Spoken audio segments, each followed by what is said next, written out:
International social media Patel Prahlad भाई, subscribe कीजिए, share कीजिए, कमेंट कीजिए, लाइक कीजिए। ज्यादा कमाने वाले लोगों की पर्सनल लोन के मद में बकाया हिस्सेदारी 9% बढ़ी है। कुछ दिन पहले भारतीय रिजर्व बैंक ने समाचार पत्र इंडियन एक्सप्रेस को एक आरटीआई के जवाब में बताया कि पर्सनल लोन सेगमेंट पे एनपीए 51% बढ़कर जून 2024 में 11,210 करोड़ रुपए हो गया। बता दें कि अगर कोई आदमी ड्यू डेट खत्म होने के बाद 90 दिनों के अंदर ईएमआई चुकाने में असफल रहता है तो उनके लोन को बैंक एनपीए के कैटेगरी में डाल देता है। एनपीए को नॉन परफॉर्मिंग एसेट या बैड लोन भी कह सकते हैं।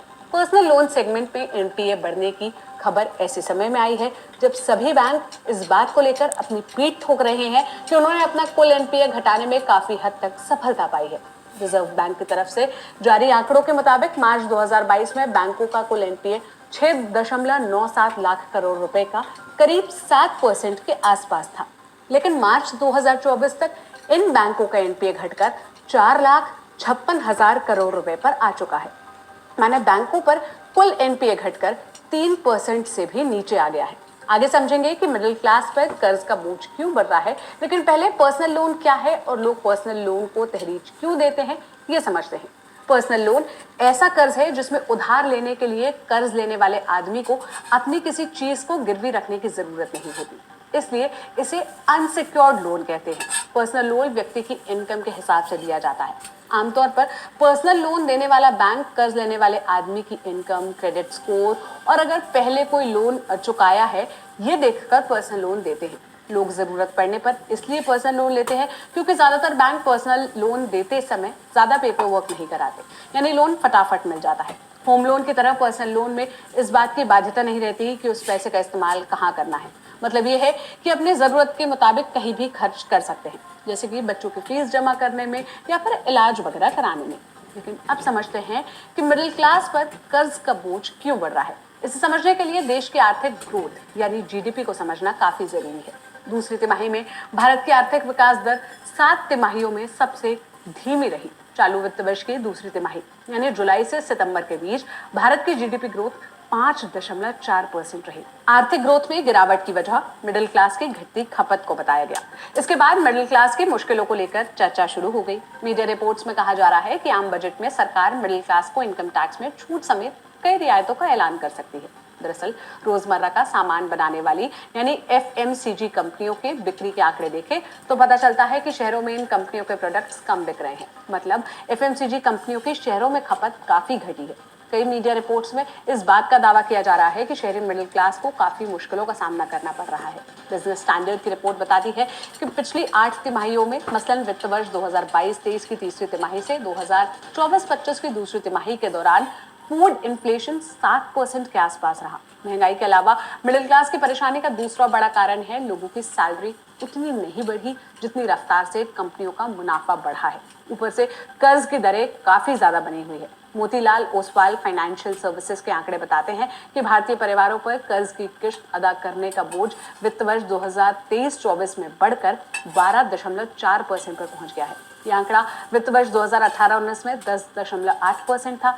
इसके अलावा आरबीआई के आंकड़े बताते हैं कि परिवारों की बचत लगभग 50 सालों में सबसे कम है।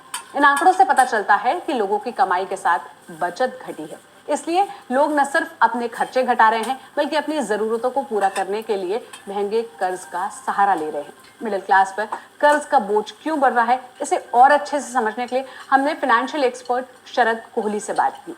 सुनिए। बहुत सारे कारण हैं। आर्थिक कारण देखें हम तो महंगाई की दर लगातार पिछले कुछ सालों में ज्यादा रही है, जिसकी वजह से लोगों को बचत कम हो रही है। आप जब भी कुछ खरीदने जाते हैं, मान लीजिए आपको वॉशिंग मशीन लेनी है, टेलीविजन लेना है, कार लेना है, घर लेना है, तो आदमी अपनी बचत की तरफ देखता है। और अगर वो बचत नहीं होगी और आपको वो सामान की जरूरत है तो आप फिर लोन की तरफ जाते हैं। तो दूसरा, इनकम, जब एक तरफ महंगाई बढ़ी है, इनकम उस प्रोपोर्शन में नहीं बढ़ी है। इस पर्टिकुलर क्लास की बात कर रहा हूं मैं, जो अमीरों की बात नहीं कर रहा, इस क्लास की। इसके अलावा कुछ और कारण भी मैं देखता हूं। लाइफस्टाइल चेंजेस भी लोगों में आए हैं। अब एक आदमी है जो पहले शायद छाल में रहता था, वहां से वो किसी अच्छे मोहल्ले में चला गया, वहां पड़ोस के यहाँ वॉशिंग मशीन भी है, बड़ा टेलीविजन है, एक छोटी गाड़ी भी है या मोटरसाइकिल है, तो उसका भी मन करता है भाई जैसे पड़ोस में हम रह रहे हैं वैसे ही हमारे पास भी चीजें होनी चाहिए। इंटरनेट टेक्नोलॉजी के एक्सपोजर से भी मुझे लगता है फर्क पड़ा है, क्योंकि लोग लोगों के पास आज इंफॉर्मेशन ज्यादा आ रही है, आसानी से आ रही है, उसको देखा देखी जिसको कहते हैं, देख के आदमी का मन करता है कि मैं भी ये चीज इस्तेमाल करूं, मुझे भी इस चीज की जरूरत है, वो भी एक कारण बन के आया है। और मैं ये समझता हूं कि जो डिजिटल प्लेटफॉर्म्स ने लेंडिंग का एक पूरी मुहिम छिड़ी और आसानी से लोन मिलने लगे। पहले लोन मिलना इतना आसान नहीं होता था, अब ये बिल्कुल आसान हो गया। आप पे स्लिप अपनी दीजिए और लोन आपके यहाँ हाजिर हो जाता है। तो मुझे लगता है कि ये आसानी ने भी कुछ हद तक थोड़ी सी लोगों की आदतें भी इसमें मैं ये तो नहीं कहूंगा कि बिगड़ गई है, पर उनके लिए लोन लेना आसान हो गया है। तो इन सब कारणों को हम मिला जुला के देखें तो लोन की जो तादाद है वो करीब करीब 11% आपको पिछले कुछ समय में बढ़ती हुई दिखाई दी है। देश में पर्सनल लोन लेने वालों की तादाद किस कदर बढ़ी है, इसका अंदाजा इस बात से लगा सकते हैं कि पिछले साल जुलाई में आरबीआई ने पर्सनल लोन से जुड़े आंकड़े जारी किए थे। इन आंकड़ों के मुताबिक जुलाई 2024 में पर्सनल लोन का अमाउंट 55 लाख करोड़ के पार चला गया था। साल दर साल आंकड़ों को देखें तो जुलाई 2023 के मुकाबले देश में पर्सनल लोन लेने वालों की संख्या में करीब 14% का उछाल दर्ज किया गया था। वहीं आरबीआई ताजा वित्तीय स्थिरता रिपोर्ट में बताया गया कि 5 लाख से कम कमाने वालों पर अनसिक्योर्ड पर्सनल लोन बकाया सितंबर 2024 तक करीब 42% था। पिछले साल मार्च में भी बैंकों का करीब उतना ही लोन फंसा हुआ था, लेकिन मार्च 2023 के मुकाबले 2024 में फंसे लोन की रकम में कमी आई है।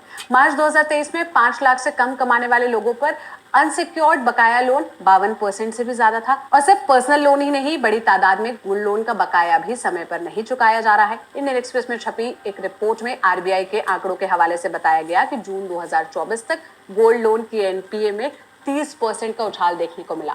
देश के कमर्शियल बैंकों के गोल्ड लोन एनपीए में 62% का उछाल आया है। मार्च 2024 में बैंकों का गोल्ड लोन एनपीए 1513 करोड़ रुपए से बढ़कर जून 2024 में 2445 करोड़ रुपए पर पहुंच गया है। इसी तरह गैर बैंकिंग वित्तीय कंपनियां यानी एनबीएफसी के एनपीए में 24% का इजाफा हुआ है। हालांकि राहत की बात यह है कि जिन लोगों की रेगुलर इनकम नहीं है उनका बकाया पर्सनल लोन में 20% की कमी आई है। इसके पीछे आरबीआई की तरफ से हिदायत जारी कर बताया गया है। आरबीआई ने बैंकों को हिदायत दी है कि ऐसे कर्ज देते समय सावधानी बरतें। इसके बाद बैंक नया कर्ज देते समय काफी अलर्ट नजर आए हैं और उन्होंने छोटे कर्जों की वसूली को भी बढ़ाया है। लोग कर्ज लेने के बाद समय पर ये क्यों नहीं चुका पा रहे हैं, इसे समझने के लिए भी हमने एक्सपर्ट से बात की। सुनिए। क्योंकि आप जब कर्ज लेते हैं तो आपके ऊपर एक ईएमआई आ जाती है। अब ईएमआई को आप हर महीने आपकी तनख्वाह में से या आपकी आमदनी में से कटती है। वो ईएमआई निकालने के लिए आपको पैसा चाहिए ना। तो पैसा अगर आपकी बचत नहीं हो रही, या फिर मैं वापस जाऊं, अगर महंगाई ज्यादा है, कोई चीज आप किसी चीज पे पहले 5,000 खर्च करते थे, अब आपको 7,000 खर्च करनी पड़ रही है, आपके ईएमआई के लिए पैसा कम बचता है, तो आप उस ईएमआई में डिफॉल्ट कर जाते हैं। तो मुझे लगता है जो कारण लोन बढ़ने के हैं काफी हद तक ओवरलैप है। वही कारण है कि आप उस सामान को, उस ईएमआई को आप सर्विस नहीं कर पाते, उस लोन को आप सर्विस नहीं कर पाते। ये भी होता है कि लोन लेने के बाद मान लीजिए आपकी नौकरी चली गई, लोन लेने के बाद घर में 2-4 व्यक्ति कमाते थे, अब एक कोई बाहर चला गया या कोई भी कारण बना, आप कम लोग कमाते हैं, तब भी आप ईएमआई वापस नहीं कर पाते हैं। या लोन लेने के बाद आपके साथ कुछ ऐसा हो गया कि आपकी ओवरऑल जो घर की कंजम्पशन है वो किसी और तरफ डाइवर्ट हो गई, तब आप ईएमआई वापस नहीं कर पाते। महंगाई की समस्या, इनकम कंस्ट्रेंट की समस्या तो है, इसमें कोई दो राय नहीं है, पर थोड़ा सा जो कंज्यूमर्स हैं उनको खुद भी थोड़ा सा रैशनल एक्सरसाइज करना चाहिए कि उतनी पांव पसारिए जितनी लंबी ठौर। एक पुरानी कहावत है, आप अपनी औकात से बाहर ना जाएं। अगर आप नहीं अफोर्ड कर सकते तो उस चीज के लिए इंतजार करना बेहतर है। परंतु ये कह के मैं ये कतई नहीं कहना चाह रहा कि महंगाई नहीं है और आमदनी नहीं बढ़ रही या नौकरियां कभी कभी चली जाती हैं, इससे मैं कतई इनकार नहीं कर सकता।